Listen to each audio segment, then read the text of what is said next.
live and you have to sell $5,000 a minute. Oh my goodness. Hi, That's Forbes. Hi, baby. How are you? Thank you so much for being here in beautiful Florida. We're up here freezing our butt off with snow in Jersey, by the way. You can come down here. I'm from New York. I got smart. I love it. Thank you so much for joining me today. I am so excited. I have a million questions for you. I thank you very much for joining me on my platform, Michelle's Conversations That Matter. Oh boy. Okay, we're actually redesigning a little bit of the house, and Joshua, you're actually live. You want to turn around and he's putting some. They can actually see you. They can come down and say hi. No, don't. Just tell them who you are real quick, so they don't. You're not the handyman. I'm her other half. Hello. Michelle, I hired him. I heard the show is about mental health, and apparently we want our mental health to be improved. Yes. Come hang out at my house. There you go. There you go. I love it. Whatever it takes. So if you got a handyman who looks like me, actually, then the crazy thing is Joshua spent 6 months in a wheelchair this year. Oh, so wow. We're happy to have him back doing anything. Awesome. That's awesome. So, yes, so it's so good to have you. My platform is designed to really talk about all things that has to do with well-being and elevating the conversation about mental health. And we're going to talk a little bit about that today, but I'm most excited to get to know you and have the audience get to know how amazing you are. I have had. So let me ask you a quick question. How do people find, so we are live. How do people find us? What is the link so I can invite some of my amazing family and friends who would love to be part of this right now? Sure. It's on my Facebook page. And if you just send them my page, Michelle Dickinson. Can you put that in the private chat so I can copy and paste and help us out here? Yes, for sure. I can make magic happen. Well, you'd be surprised the reach that I have. Oh, I'm not surprised. I'm not either anymore, but I'm going to bring my little iPad over here and do double duty so that your show gets crazy popularity. And that's what we actually do with people. We help elevate everybody so that when you've got a message like this and it's important to be heard, that people are listening. So they're on your Facebook page right now, yes? Yeah, so it's Michelle Dickinson is my page. Hang on, so let's see. Let's go to Facebook here. Let's just help you out because this is the new currency, is that people actually helping other people. Thank you. So let me go here and look at, but I'm all about that. Dickinson? Yes. It's Michelle Dickinson. Yeah, Dickinson. Trifecta, yes? Yes, that's me. All right. We're not even friends, girlfriend. We have to figure this out. So this video is live now, but I don't actually see it. So let me take this page and tell everybody that we're live. I love doing this. Thank you. So I'm going to go. Oh, you did Landmark. Good for you. Oh, yes. People don't know what that is. Life-changing. And Tony Robbins, he's the male version of you. Yes, he is. But I look better in high heels. Don't tell him that. He gets very I love that they call you the female version of him. He's amazing. Well, let me tell you something. He is unbelievable, but I do something that nobody else does. And it is different when you are doing it in a dress and high heels. And I have 2 kids. So I'm but I have to be very careful today, my little voice. I have what seems to be called, what happened was a radio show, 3 hours of training, a mastermind, and 4 hours of Clubhouse. And Joshua all night long. No. Oh, okay. I was joking. So we're going to talk about mental health. Now, why is that your topic? So this is really important, and especially for entrepreneurs. And that's one of the reasons why I wanted to talk to you. So I care about mental health because, I grew up with a mom who had bipolar.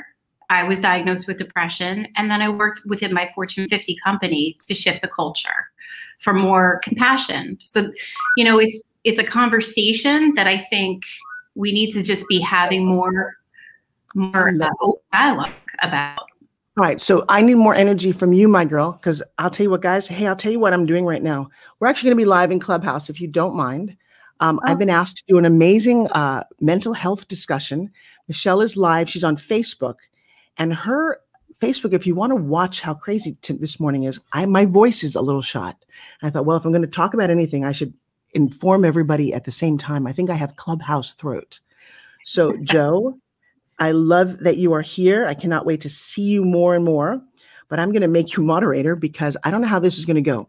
I just hate to waste the opportunity. And since Clubhouse is live and it goes away, all the voices are going to come out of my little face. But Michelle, let's do our thing right now. Okay. All right. Well, thank you. Thank you so much for being here. Tell us, so Forbes, all the folks on Clubhouse know you, your fan base knows you, but people maybe in my world don't know you. So could you just tell us who you are, where you live, and what you do? Hey, if you don't know me, what rock have you been on? No. I know. Actually, all kidding aside. No, guys. And for those of you who jumped on my Clubhouse, this is not going to be interactive for a little while because I'm actually doing a live interview on live stream here, so you can see my face. I just came back from the doctor who said, don't talk. So this is the last time I'm going to talk before my Sunday show. Sunday, if you guys go to www.Forbes Riley Live, I'm the girl in the middle. I'm the meat between the sandwiches of, let's see, who do we have? We have Deepak Chopra. We have Les Brown. We have Jack Canfield for Chicken Soup for the Soul. And we have, Shark Tank's Damon John. There's only one girl in the middle. And part of what I want to share is how not only did I get there, but how can I uplift a bunch of you guys? Because it's our time. And our time means people who have a thought in their head that they are special and no one allowed them that space. I had that for 45 years of my life. And now I'm changing the game. And then the other funny thing is if you are looking at that picture, I do want all of you to notice something, that there's only the one in the middle had to try on 5 different outfits. No, but this is crazy. We got thousands of comments. Do I wear the red dress? Am I too sexy in this dress? Did the brown work? And I'm like, this is why women are where we are. And not a joke. It is partly because what we wear, we can't just throw on a pair of khaki pants, a blue blazer, and it's okay. Oh, change the color of your tie. For us, it's if you wear a suit, you look like a newscaster. Are you too frumpy? Are you too sexy? Are the heels too high, too low? Yeah. And this is a reality that women will always have to deal with. And I will tell you why I love Clubhouse, and I definitely love Clubhouse. No makeup required. No high heels required. It's kind of an interesting leveling factor. So if you guys want to watch the simulcast of this, go to Facebook right now. And we're live on Michelle Dickinson's page. You can actually see my face, which I love, except I did just come back from the doctor. So I'm wearing glasses and I have no makeup on right now. You'll never see Forbes Riley like this. All right. So Michelle, you've got some questions. Let's go for it, my girl. I do. So first of all, I think it's really important that we mention, and we are on Clubhouse, but like what an amazing platform has this been for you and your experience, and what are some of the results that you're getting from participating in there? Okay, so you asked about who Forbes Riley is, and I feel like I'm doing like a 1-800 commercial right here. I am a little girl from Long Island who grew up, by the time I was 8 years old, I got hit in the face with a baseball bat. I had a goofy, ugly, broken nose most of my childhood. I had braces for 8 years. Who puts an 8-year-old in braces until they're 16? Full railroad braces, and then a tongue crusher, somewhere I talk like this. And my mom, God bless her, she was 260 pounds my whole life because we didn't have a lot of money and fast food had just come out. And then, yeah, don't feel sorry for me. My dad had a horrible industrial accident. And he spent 6 months. My dad spent 3 years in the hospital. He had 15 operations. And my entire high school was visiting my dad in a hospital room. Now, a lot of things happened to me that didn't happen to any of you. And, you know, it doesn't make me special, but it does make me different, is that I didn't really have any friends growing up. I was very physically awkward and very ugly. And that's okay. I look at this going, okay, great. There are a lot of people who grew up completely different and odd, but I finally figured out that what makes me unique today made me really ugly and lonely and sad for a good portion of my life. Okay. And it's important that you guys know that. You look and go, oh, wow. I mean, if you look at my fiance, he's beautiful. My kids, knock on wood, are healthy and amazing. But I'm 60 years old, which is older than most of you. Joe, I'm not sure about you, but most of the rest of us. And all that does is give me a little bit further down the road from you. And one of the cool things about being down the road is that there's a lot of clues that have been left behind. And I think your job, especially on Clubhouse now that you have access, literally access to celebrities that you've never touched before. And all a celebrity is somebody who's figured something out, made some money, got some recognition, and pretty much worked their proverbial ass off. There is nobody that I've ever met who was handed celebrity and fame. You can be handed money, right. But I have lots of rich friends who wanted to kill themselves because they didn't know what to do with their lives.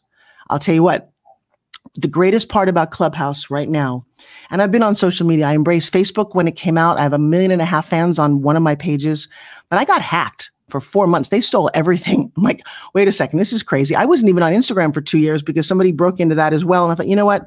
I don't even need these platforms. I'm just going to do my life. Mm-hmm. And my life has been about promoting healthy fitness products. I've been doing this. And these are the things that nobody noticed because when I was going through my journey, social media didn't exist. Mm-hmm. So you didn't see that I was the premier host of 192 infomercials with everybody. And by the way, you can go to YouTube. Now, if you're patient with me, I don't have a YouTube channel. I have a YouTube storage cabinet. Oh. If you go back to the very beginning of my several thousand videos in 1978, yeah, I know. None of you were born. Screw you. 1978. I'm joking. In 1978, I was 18 years old, and I'm on the $20,000 pyramid with Dick Cavett and Dick Clark and Joanne Worley, and I got myself there because I wanted it. When I was 20 years old, I starred in a feature film called Splatter University, worked on Broadway. I have all kinds of stories. I'm sure some of you have watched the X Games. Well, go to my storage cabinet, and you'll see in 1995, I launched the X Games with Stuart Scott for the first 6 years. I'm the host of that whole banana. You have no idea that was me. Right. So people are like, oh, wow, a Clubhouse. I'm like, let me tell you something. I have been at the forefront of industries. Mm. If you go to my storage cabinet, so I'm going to start calling it, and type in Forbes Riley and Fit TV, you will watch how before QVC and HSN started, Body by Jake and I sold the first 1,500 fitness and wellness products ever launched on TV.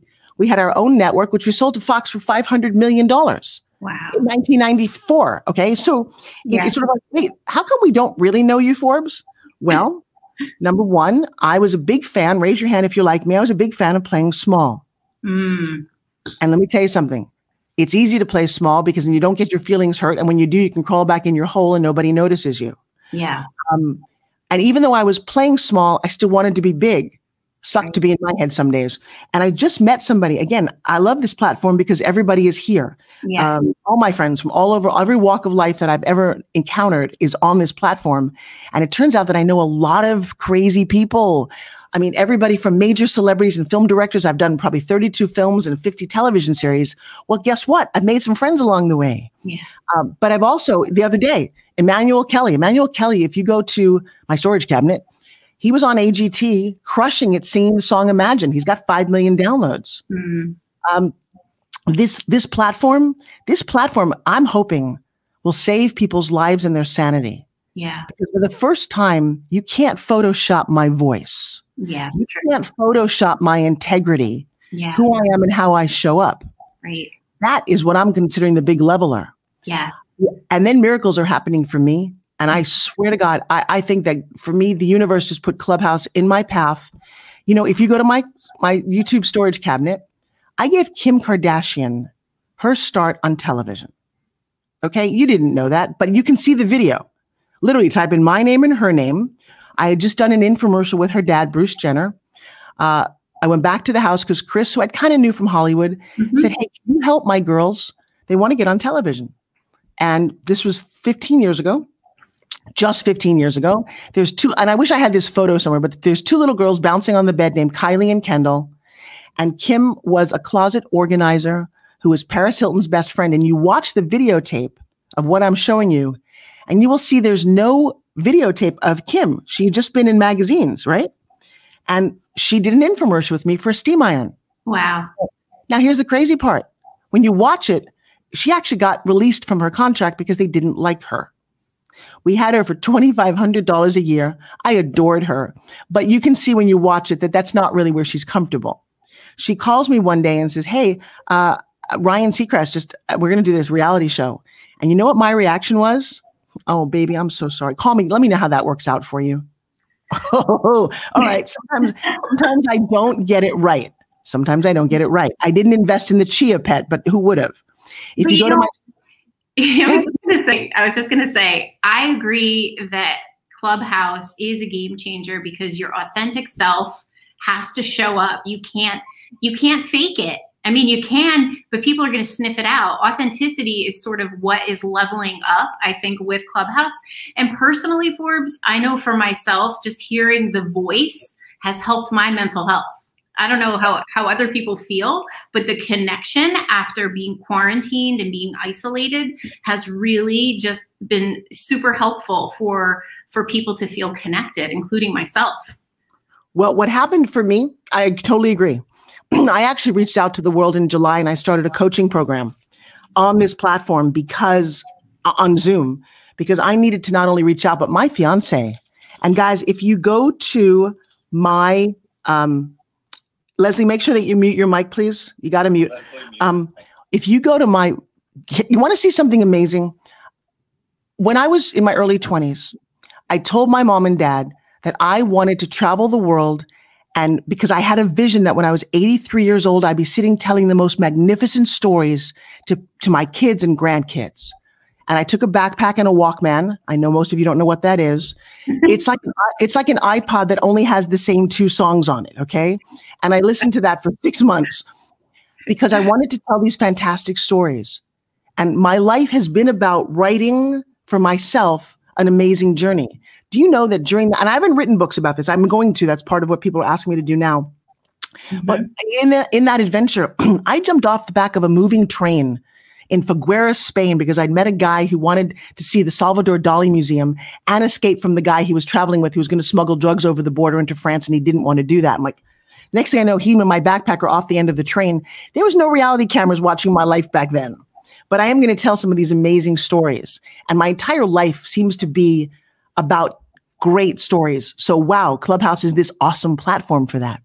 Mm-hmm. So, but I did something crazy. And for all of you listening, because mental health has to do with love, I had a very twisted concept of what love was.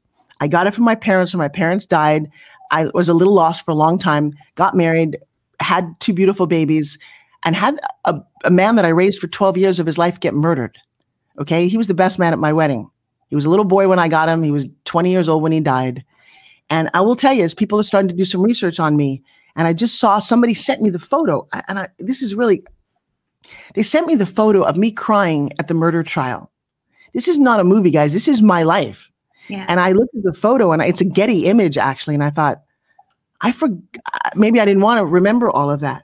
Right. Well, and so my sense of being love and what that is kind of, has evolved over the years. If you go to Instagram, and I haven't even told anybody about this. If you go to Instagram and you type in Love Story X2, Love Story times 2, just check out those photos. I'm really proud of that girl in those photos because she figured out something very special. Can you close the door? What she figured out was that at 57, when somebody called me and said, "Hey, Forbes, I know you're speaking on stages and you've got this hot shit career. Are you married?" And I thought, yeah, I've been married for a couple of decades. It's like, well, we don't see that anywhere. We don't see any love in your work. And I thought, excuse me? There's a lot of love in my work. I love everybody. They love me. And they said, you might want to revisit that. And it was at a moment in my life where I'd gotten kind of cynical. If you've ever been around a narcissist who maybe put you down and you started to believe it. Yeah. And I had a moment where I sat with myself and did the work. I called it Forbes Factor back then. And I said, what is it that you want? And I ask this question all the time. What do you want? And then I little girl inside of me said, well, I want to wear a wedding dress and really get married. And then the other side said, it's so stupid. I mean, I was literally looking at wedding photos thinking, don't those people know what a waste of money that night's going to be? They could have bought a house, invested in a business. Why the hell would you want a dress that nobody cares about and 10 years later you're divorced? Wow. That was kind of cynical on my part, wasn't it? And then I took a step back and I said, now knock it off. And I didn't have a mentor for this one. I highly advise getting a mentor. And I often call myself in the third person because I was born with the name Francine. So Forbes Riley is the persona. And I'm like, Forbes Riley, come on. Do you not really ever want to get married again? And I had that moment going, well, and then I got kind of sad and I thought, now wait a second. And then I looked at pictures. I'm a big vision board believer. And I looked at Randy Gerber and Cindy Crawford. Now, literally, if you Google them, there's all these couple photos. I looked at Tom Brady and Gisele Bündchen. There's all these couple photos. I looked at Laird Hamilton and Gabriella Reese. Now, I know all these people because I was really doing my homework on what did a sexy couple look like? What was the mentality? Because I said, I used to go to all these black tie and red carpet events all by myself because my ex wouldn't go. Mm-hmm. And I realized I was getting really lonely and really angry. And I said, I want to be a power couple. That's what I want. And I said that, and I looked at all those photos. Well, go to Instagram, guys, right now, and please DM me, Love Story X2. And you tell me if the photos on that page don't look like the romantic photos on the red carpet that I was dreaming of. That's why I made that little page. I met Joshua. I met Joshua because I wanted to. I met Joshua because it was a time when I said, I think I deserve, man, I'm going to make me cry, but I deserve to be loved. I want, and then somebody said to me, as I was making my wish list, what if I added, I want someone who looked like he walked off the cover of a romance novel.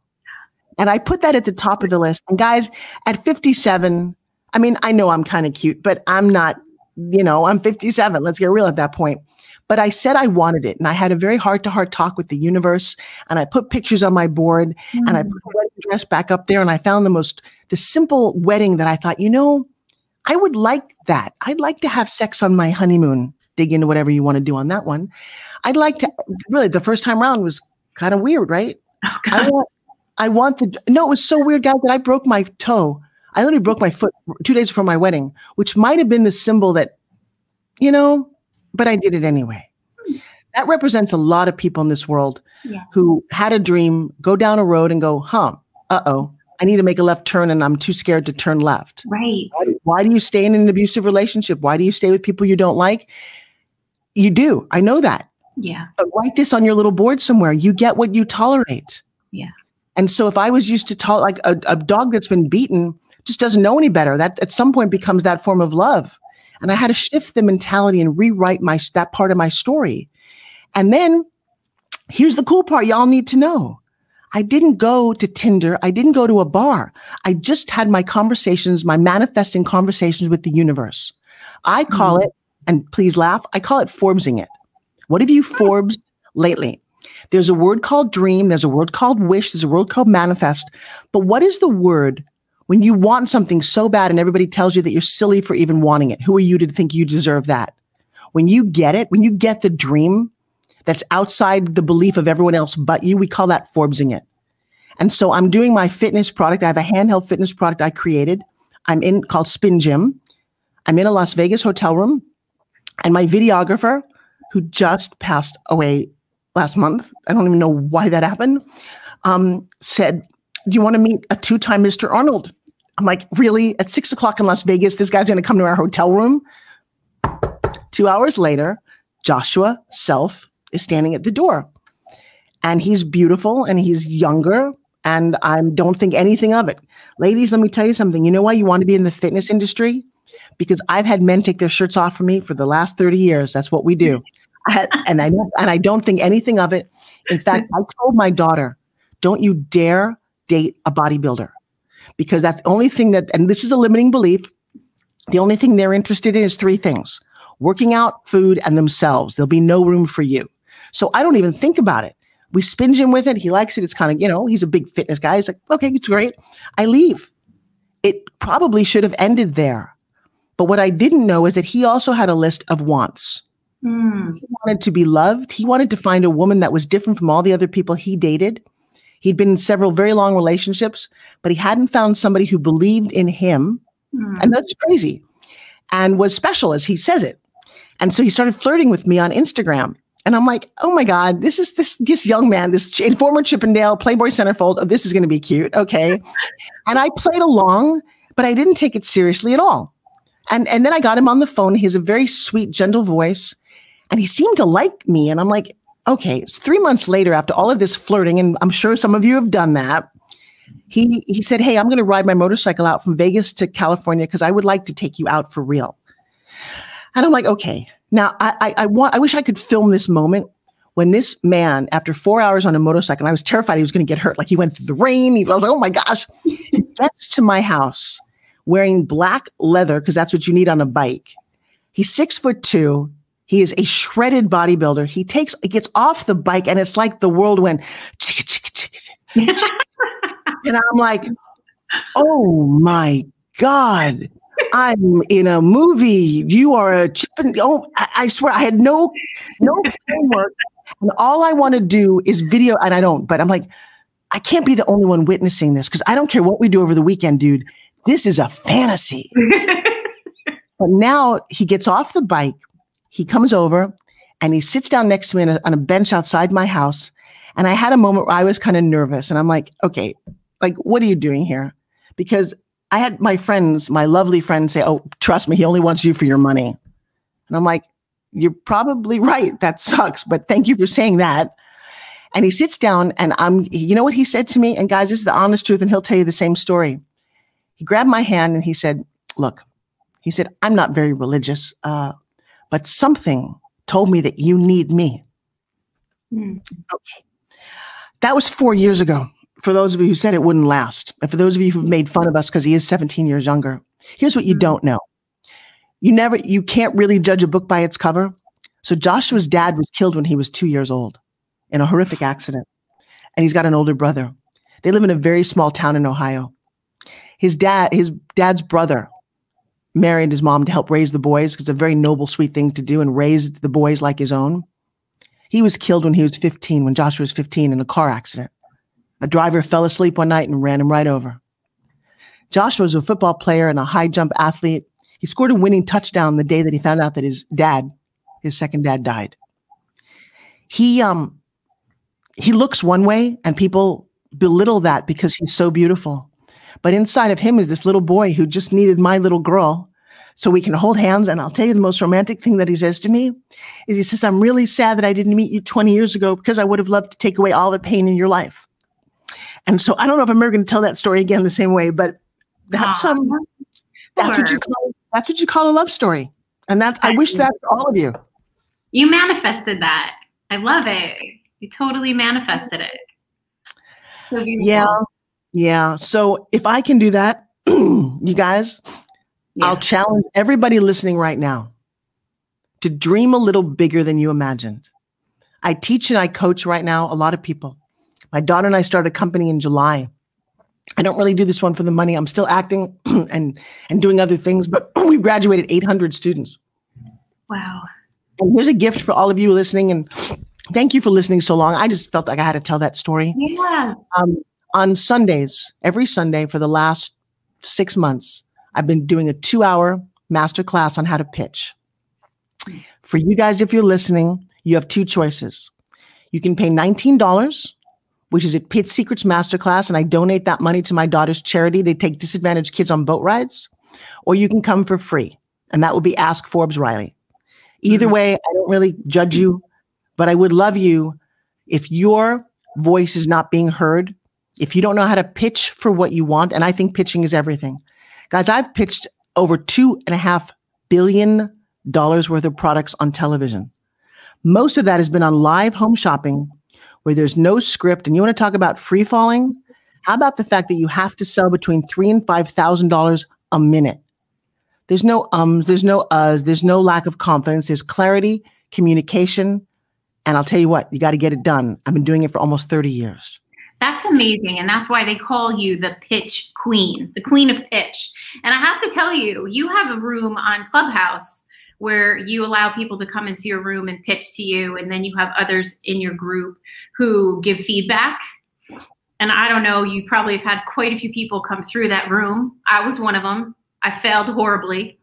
I didn't fail horribly. I learned a ton. I actually pitched, and then your team and you gave me feedback and encouraged me to come back.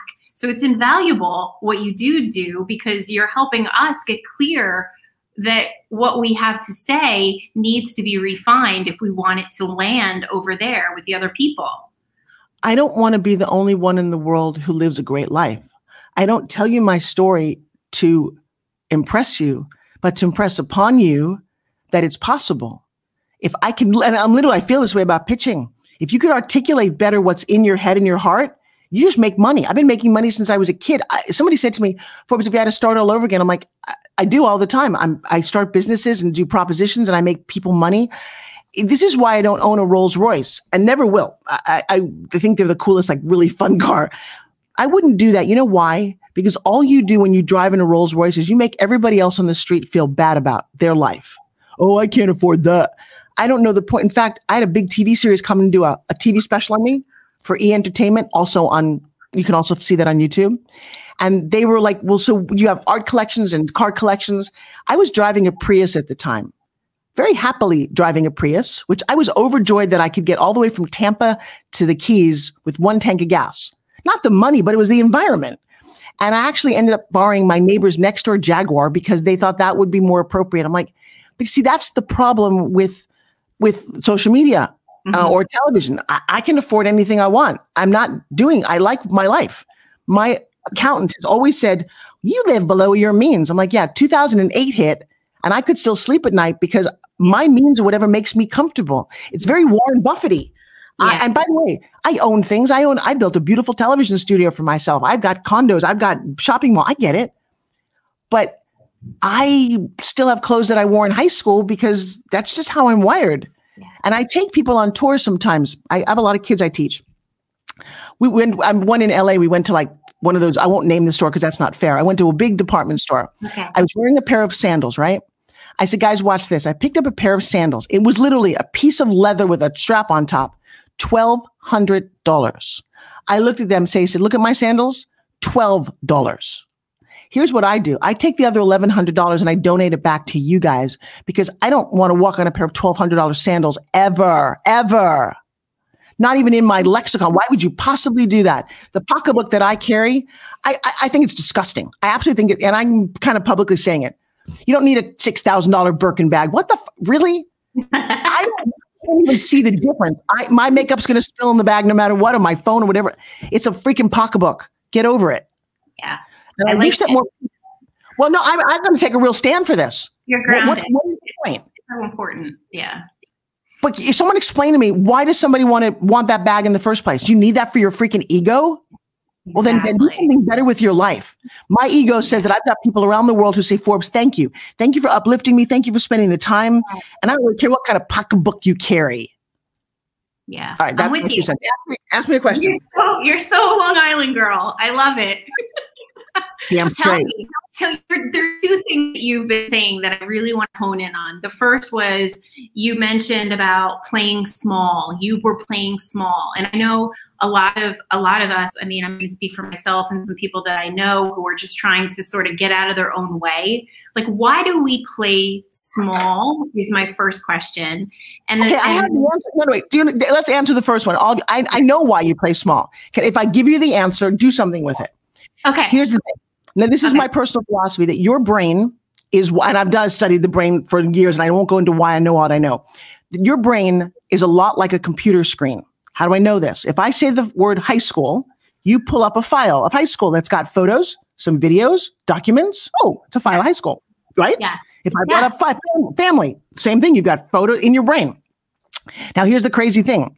When something bad happens to us, you put that on a file when you put a big bow around it and you put it on the center of your screen. Let me tell you what really bad happened to me. That's what we do, right? Yes. Okay, bear with me. I'm also going to tell you, I'm not going to go into depth right now, but that memories aren't real. Oh, what? Memories aren't real. If you've been attacked as a 5-year-old, I don't care how horrific it is, it's not happening now. But you can remember it or think you remember it. Here's how I know it's not real. You and I can talk about the same thing right now. You tell your family one thing, I tell them the incident happened, but we both remember it differently. Also, if you remember something at 5, you ever talk to a 5-year-old? I have twins. Talk to a 5-year-old. They think that you could walk to the moon if you wanted, and it's made of green cheese, and Santa Claus rides it. Yeah.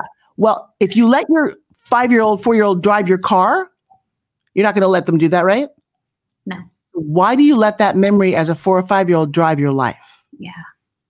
Next, you have a thing in your brain, just like a computer does, called an operating system. It's installed at birth, but you don't really get it kind of going until you're about 4 years old. So watch how I do this. Let's start, Ms. Michelle. What's your first memory in life? Playing with my Barbie doll. Playing with a Barbie doll. Were you in your house? Yes. Mom and dad married? Yes. Were you happy? Very. Very happy. And you're about 4 years old at the time? Yeah. Yeah. See, 4 years old is exactly the time that you get to install your hard drive. So your first hard drive is that you're happy. Now, I'm going to tell you the fact that you're in mental health is that something probably happened a little tragic from about 7 to 15. What might that have been? My family sort of split up. Because mom and dad were, why? It's a long, complicated story, but I had 2 cousins that lived with me that were no longer with me. They left the home. Okay. I'm going to say, so how old were you when your face just changed too. How old were you when all this happened? Probably about 10 or 11. Okay. So here's what happens. Your hard drive is wired that you are very happy in playing with Barbie dolls. What decision did you make about life during the Barbie doll time? Yeah. Come on. At that point. Yeah. Well, but that life is good. It's easy. It's fun. It's almost perfect because that's what Barbie lives in, a perfect world. That got shattered at 10. Yeah. And all of a sudden do you find yourself as an adult going, I'd like things to get back to amazing, and that and you're always trying to put the pieces together? Yeah. Well, say that loud enough because I've got an audience who can't see your face right now. Yes, absolutely. Yes. That's exactly. So this is the dissection. This is how easy it is. So you're always trying to get things back to a perfect world.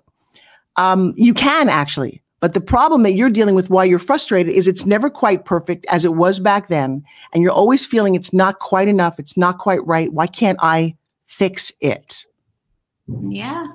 Yeah. Okay. How old are you now? 49. Yo, babe, you're going to do that at 49. I just turned 60. I'm going to punch it.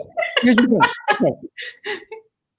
What if I told you that in a little 20-minute little thing, we could fix some of the wiring in your brain? I'm in. Right. I'm not going to do that right now because my throat is totally. No, we don't need to do that publicly. But actually, I did it publicly last night in front of 300 people on my mastermind on Clubhouse. We actually changed a woman's life. I do this all the time. In fact, if you guys go to Facebook and you type in Forbes Riley's Inner Circle, ask the question going, Forbes. Forbes says that she's changed people's lives. Anybody here want to share their story?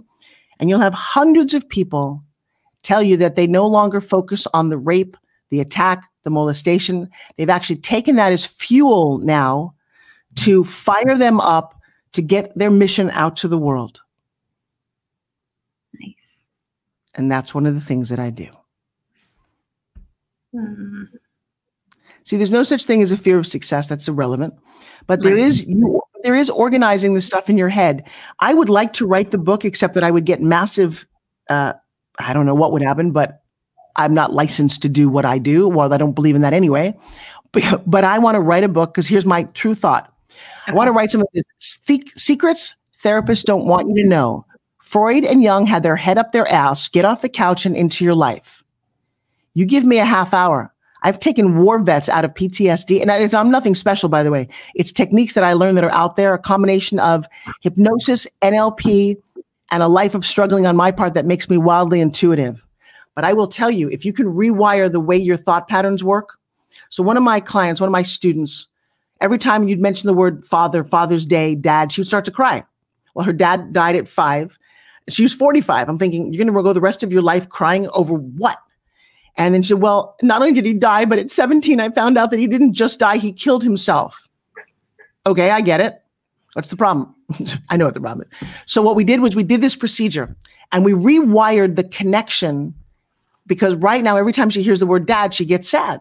Yeah. And I got her to rethink the whole thing, to understand that as a war vet, he was in so much pain that he couldn't find a way out. And she actually turned around the fact that she'd been mad at him. And she acknowledged that, went through what I call a breakthrough. If you ever want to do this, called Breakthrough with Forbes, this breakthrough process. If you ask Stacey Grant, now and you can find her, go Google. I mean, everything I'm saying is, her name was Stacey Thompson when I met her. That was her second ex-husband's name. She was going to end up with bad relationship after bad relationship because she never healed the dad thing. When she got through with this exercise, where there's a lot of screaming and loving, and all of a sudden got to the other side, she looked at me and she said, I want to take my dad's name again and drop all my ex-husbands. And she went from being Stacey Thompson to Stacey Grant. And she's living a very beautiful life. And she'll tell you that That moment with me is what's propelling her forward. I don't know why we're not doing more of this with each other, but these things can get fixed. Yeah. Yeah. They get rewired because it's not real anyway. All the things that you think of, let's just make happier people. I don't think that we want to. I don't know what the deal is. We want to medicate people. Let's medicate you. Yeah. And it is the foundation, Forbes. Like I am really clear that we can't be effective in what we're out to accomplish in the world if we don't clean that up. Like I wanted to ask you very tactical questions. Like, how do you become? All right, good. Well, here's what I do know. Here's what I do know. I'm going to say that you're all different cars. Some of you are race cars. Some of you are kind of pickup trucks. Doesn't matter what kind of car you are. You get the gas. You're like, oh my God, I'm inspired. I'm inspired. I went to this thing and I'm all inspired. That's the gas in your car. You know what the problem is? Most of you only have one wheel. Well, shit. How fast are you going to go in a hot looking Ferrari, all the gas in the car and a roadmap and one wheel? Go ahead, ask me a question. So what is the biggest mistake people make when they're trying to deliver their pitch? Number one, the biggest mistake they make is exactly what you did. Stop saying the word trying. Number one, if you say the word trying, in my world, I make you get on your knees and do, or hands, whatever, and do 5 push-ups. That word is so debilitating. I'm trying to start a business. I'm trying to figure it out. Stop trying. Just do it. There's so many more words. I'm experimenting. I'm working on it. Stop trying. Number one. Okay, what was the question, girl?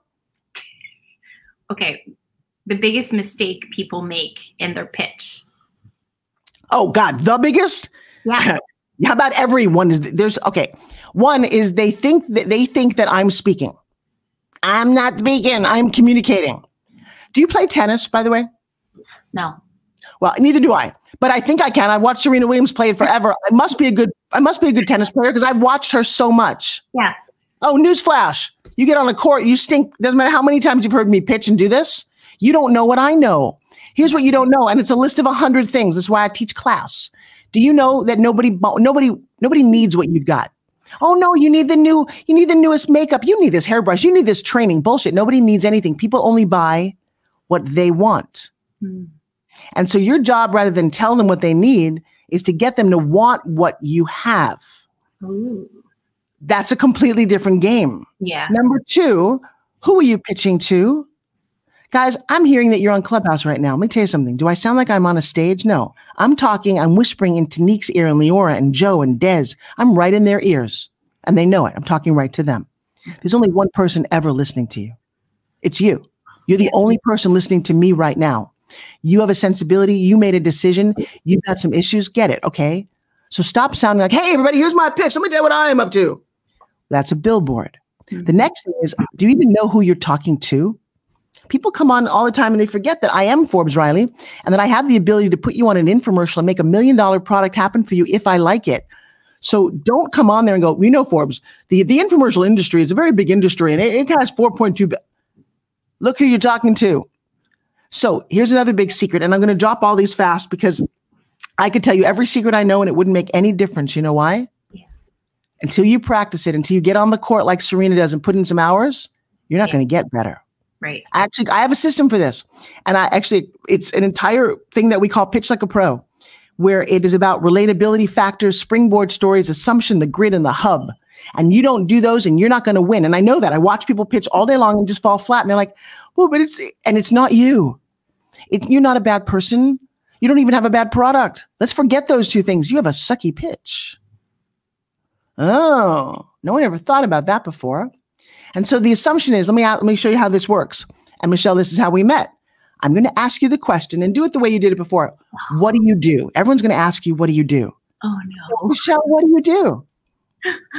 Are we really doing this? Oh, you got a lot of people watching you. Go for it. I know. And that's why I'm like, are we really doing this? Okay, let me try another thing. Pretend you're somebody else. Make up an occupation of one of your friends. Okay, it's not you now. So what do you do? Hey, Michelle, nice to meet you. I heard that you're in the pet industry. What do you do? I groom animals. I provide a service and I groom animals. Great. Now, why did she just say one sentence like that? That's nice and all. You groom animals. Here's a news flash for you guys. Nobody cares what you do. They care what you can do for them. So ask me what I do. What do you do, Forbes? You know, I'm the craziest. I was going to be a hairstylist. I love making things gorgeous. And I realized I just talk too much to be a hairstylist. So I do it with dogs and cats. But I am the best groomer you've ever seen. Like, oh, and seriously, award winning. Okay, you want to do business with you or you want to do business with me? Yeah, I got it. All I do is tell you what I do. But I infused a touch of a little bit of a relatability factor. It depends on what, it's a fascinating game. And here's the other thing. Every time I tell you something, I'm going to tell you something else. It's like a moving target. You know why? You ever watch a baseball pitcher? Yeah. Ever watch the game at all? Does the baseball pitcher pitch the ball exactly the same ever? No. Well, he can't because his arm is tired. The weather is different. The batter has changed. So I don't care what it is you tell me, I'm going to change the pitch. So I know you guys can't see us in Clubhouse. Pick up an item on your desk, Michelle, if you would. Let's make the game of pitching even more fun so you guys get some massive nuggets. So what do you have in your hand? My iPod, iBuds. Okay, you got 20 seconds. She's holding a little pink case with iPods in it. 20 seconds. Pitch it to me. Go. Forbes, do you like to listen to the music on your iPhone? Maybe. I have the best device so that you can feel like you're experiencing the music. Okay, all right, so watch me change the pitch. Did you guys all hear her pitch? Flash your mics if you heard her pitch. She said, you like to listen to music, and then she started to tell me about it, right? Here's my question to you. Why did you feel the need to ask me? You could have made an assumption, and guys, this is a big nugget. Hey, guys, you know what? I've spent so much time on Clubhouse. I don't want to hear anybody's voice anymore. If you're like me, I just want to hear my Zen music and zone out. But I've got dogs and kids and Clubhouse. Oh, screw it. You know what? Check these iPads out. Noise canceling. You put them in, the world goes away. And for just 20 minutes a day, I am floating on a cloud. You want my iPods or hers? No. What did I do different from you? I just made them want it. Yeah. You were busy telling me about it. There's a huge difference. Yeah. You're good, Forbes. This is why I look up to you. It's amazing. This is why I'm the queen of pitch. It's true. It's true. And by the way, companies would, so one, I can get you guys to craft I make people better pitchers, but it's one reason I spent most of my career in Fortune 500, 100 companies, just teaching their sales team how to engage, excite, and enroll people in a much better level. I mean, we've made massive millions on sales teams than they have ever done. And I'm not interested in the closing part, the technique of sales. All I do is I engage people so that they just want what we have, whatever it is. Okay, next question, go. Yeah, so I had all these questions and we haven't answered any of them, but I have to ask you a bit of personal questions just because I want to learn from you in terms of like your daily habits and what motivates you. So I know you talk about the importance of having habits that you don't think about that are good for your routine. Okay, now before you say that, I'm so nuts about habits that I just invested in a company it's a book company called onehabit.com. We've just produced our first 3 books in the first 3 months of being in business. One of our books has 150 authors and it's 820 pages. Wait, did you just say you did 3 books in 3 months? Yes, I did. If you want to become a best-selling author right now, no joke, y'all had to pivot and go back to your home office. Watch this. Go to onehabit.com/home office. And in 40 minutes, for about a couple of $100, you can be becoming a bestseller author and being in a book with me, celebrities, and other people, and literally leveling up everything. Okay? What? Yeah, we're calling it the One Habit movement. And so I've got One Habits from amazing superstars like NFL Joe Theismann, Chuck Liddell, MMA fighters. This is the most amazing book if you haven't taken a look at it. And then my partner, my publisher, created a system so that in about 40 minutes, you get your chapter done. And it's crazy. We ask you the right questions, and before you know it, it's part of a movement. So you're going to ask me about I need like 5 more minutes. Okay? My business partner is like, oh, we have a meeting at 4. Oh, we do. Oh, okay. So in 3 minutes, I do have to go. Uh-oh. That's why I have an amazing business partner. And you want to hear something about her? She's 17. She's 17 years old. Come here. Come here. 17. Oh, you're 18. I'm sorry. You had a birthday during. Oh, come here. Come sit for a second. Say hi to everybody. Something. Oh, hi. So ask McKenna a question about business or mom or whatever you want to ask her. What gets you excited about life? Traveling. I can't wait to travel the world and just work from my computer. That's awesome. Give her a little give a little insight into who you are. You're not a typical 18-year-old. You haven't graduated high school yet, have you? No, I am in my last semester of high school. How much money did you earn the last 5 months of 2020 when everybody? Quite a bit. We've had a great last couple of 6 months. I'm sorry, I'm Clubhouse. I have terrible energy right now. It's been quite a long day. I stay up all night. Running a business is not easy. Anybody who says it is lying to you to try to get you to start a business, because they're probably trying to charge you to teach you how to run a business. You run a 6-figure business, are you? Yes. Yeah. We do about 6 figures a month. How old are you? I'm 18, and I have a beautiful mom who makes the whole front side of the business a lot easier, but that's where her part of the business stops and I begin. What would you say to people who are entrepreneurs? Oh my God. Make sure you really want to do this, because it is a lot of work. But it is extremely worth it. I see my friends who are like, I have to go to work. I have work at 3. And whenever I hang out with them, they're always complaining about their jobs, how much they hate their jobs. Mm-hmm. And I'm like, I'm so sorry. That sounds awful. So I would say if you want to live a free lifestyle, and I say that with quotations because I work 18 hours a day, but I will say after working 18 hours a day for 9 months, that's when you live the 4-hour work week. But you do have to put in a couple years of your life to really get this going, and sacrifice your social life and sacrifice going out and doing crazy things. Like there's nothing wrong with that, but you can't do that every night. A lot of my friends go out every single night after work, and I just can't do that because I wake up and start working and work all the way till right before I go to bed. But you also you also could afford to do what? You could also tell Greg, we'll be 2 minutes late. You could also afford to take you and your brother to where? We went to El Salvador on a surf trip, which was awesome for a week. And those are some of the perks of being an entrepreneur. I didn't have to ask anybody for time off. Yeah. And I was still able to work when I was in El Salvador. And that is actually the beauty of employees, because I would just be like, hey, I need you to get this done, get this done, get this done. And it was as if I was working and emailing people, but I was on vacation. But again, that took me about 3 or 4 months. We started the business.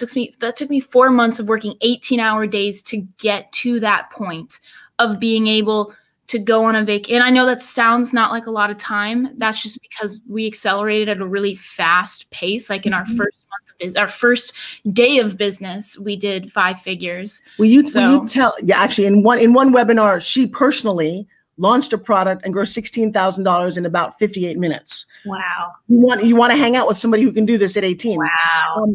There was a question in one of my rooms about, are you born an entrepreneur or can you make yourself an entrepreneur? You make yourself an entrepreneur. Really?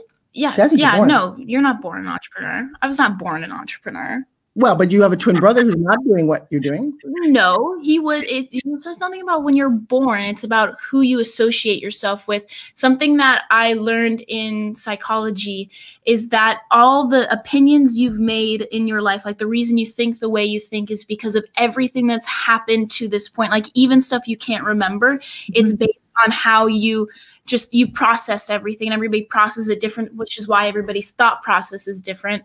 And so just depending on what happened in your life can dictate if you're an entrepreneur. And then it's also about how frustrated can an individual get and how uncomfortable can somebody get before they get pushed into being an entrepreneur.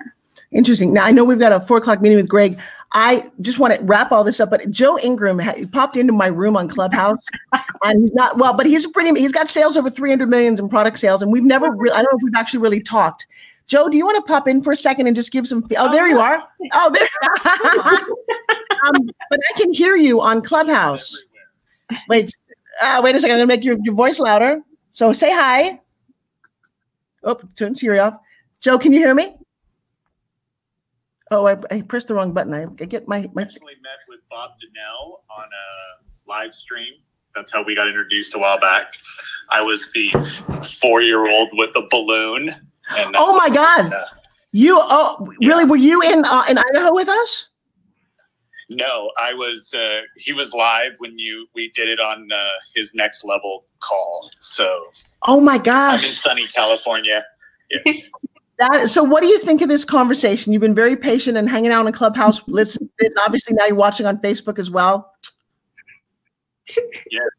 No, I absolutely love it. And I pulled people up and I was like, okay, guys, everybody stay quiet. We're listening to Forbes and Michelle, go back and forth. Michelle and I are friends as well. And I'm like, this is amazing. And your daughter, of course, is amazing. We did the summit last year together, the Los Angeles Tribute Summit. And your daughter was there kicking butt when she just started the business as well. And I think it's phenomenal if you look at what you're saying to say mental health and what it is that you can overcome because you decide to. And the example that you've given for your daughter to come up and say, age doesn't matter. It's all about everything I want to do. And that's that again, just to check things off and say, I want to be accomplished. I want to do this. And this is amazing. So kudos to you, Forbes. Michelle, great conversation. And it's just fantastic that we're sharing it with everybody. Hey, Michelle, this is your interview of us. So why don't you close it down with just one or two more questions, and then we'll go back and take our next meeting.